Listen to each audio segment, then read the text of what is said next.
कि इसमें से तीनों तो खा नहीं सकते, क्या करना चाहिए? बोले इसमें कुछ जादू टोना फेंक दे। पंडित जी ने एकदम कही सुनो, बोले क्या है? कि रात्रि में खीर कोई नहीं खाएगा, सुबह खाएंगे खीर। बोले ठीक है। क्यों? बोले सुबह ही खाते हैं, बढ़िया मुहूर्त है, कल का पुख नक्षत्र है, सुबह खाएंगे, ऐसा बोल दिया। और ठाकुर साहब बोले तो बढ़िया है भैया, मुहूर्त में खीर खा लेंगे, वृंदावन में मुहूर्त का कुछ न कुछ सिस्टम होगा। पंडित जी बड़े चालाक थे, बोले खीर में मेरा ही पेट भर पाएगा, और आधी आधी बट गई 3 जगह, तो ये तो इसका स्वाद ही नहीं मिलेगा। पंडित जी ने दिमाग लगा लिया। सेठ जी बोले ठीक, लेकिन पंडित जी एकदम बोले सुनो, जिसको बढ़िया सपना होगा वही खीर खाएगा। ठाकुर साहब बोले अब तो इन पैसे का बच रही खाएंगे पंडित जी। अब रात्रि में बढ़िया किचन में जो फ्रिज रखी थी ना, फ्रिज में खीर रखवा दी पंडित जी ने। तीनों मित्र अलग अलग कमरे में जाकर के सो गए। और सवेरे सबसे पहले पंडित जी जग गए 3 बजे ही, और 3 बजे ही जग के नहीं, आवाज लगाने लगे, अरे भैया सुनो, हेलो सुनो, हेलो सुनो। सब जग गया, पूरा मंदिर जग गया। बोले क्या हुआ? अरे सुनो। बोले क्या हुआ? बोले सुनो। बोले क्या हुआ?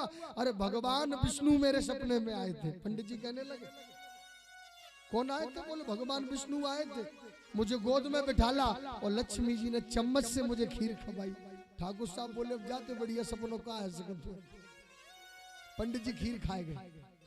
पंडित जी बोले नहीं नहीं नहीं, सपना तो अपना अपना बताना पड़ेगा साहब, खीर अभी किसी ने खाई नहीं है, अभी तो सपना बता रहे हैं। और ठाकुर साहब बोले अब जा से बढ़िया का सपना होगा, लक्ष्मी जी स्वयं खवा रही है तुम्हें।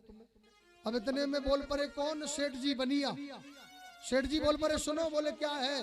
बोले कैलाश पर्वत पे से भोले बाबा आए नादिया पर बैठकर, और मुझे भी नादिया पर बैठा लिया, और भैया पार्वती जी ने अपने हाथ से मुझे खीर खिलाई। और ठाकुर साहब बोले भैया अब रहने दो। पंडित जी बोले नहीं, सपना तो अपना अपना बताना पड़ेगा। ठाकुर साहब बोले हम नहीं बता रहे। बोले नहीं बताना पड़ेगा। अब ज्यादा जिद करी तो ठाकुर साहब कहने लगे सुन लो पंडित जी। बोले क्या है? बोले रात में जब हम सो गए ना, ठाकुर साहब बोले अपना सपना बताने लगे। ठाकुर साहब जब रात में हम सो गए ना, तो रात के 2 बज रहे, घड़ी बिल्कुल घड़ी के 2। हमने कहा है उल्टो सोने की आदत है, सब उल्टे सो रहे थे। इतने में दंदरुआ वाले हनुमान जी आए तो पीठ में 3-4 सोटा मार दे सोत में। हम भड़बड़ा के खड़े हो, क्या हो गया? क्या हो गया? एक और दिया, खड़ा हो। हम खड़े हैं, फिर का वो बोले हम आगे कर ले। बोले चलो फ्रीज पे, हम आगे कर ले, चलो फ्रीज पे। हमने कहीं का एक और दिया, हनुमान जी ने चलो फ्रीज पे। किचन में जाकर फ्रीज पे खड़े कर दे हम, और फिर एक और दो। बोले गेट खोलो।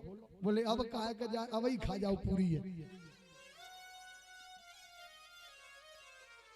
ठाकुर साहब बोले हम तो रात ही खाए गए साहब। पंडित जी बोले मैं ही सौगंध। बोले भगवान मैं क्या करूं, हनुमान जी ने पिटाई लगाई थी रात में खानी पड़ी।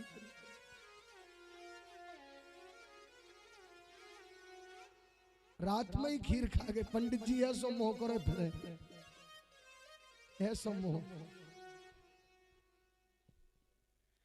तो भगवान की बड़ी कृपा। और आज प्यारे भगवान ने 64 दिन में ही विद्या का अध्ययन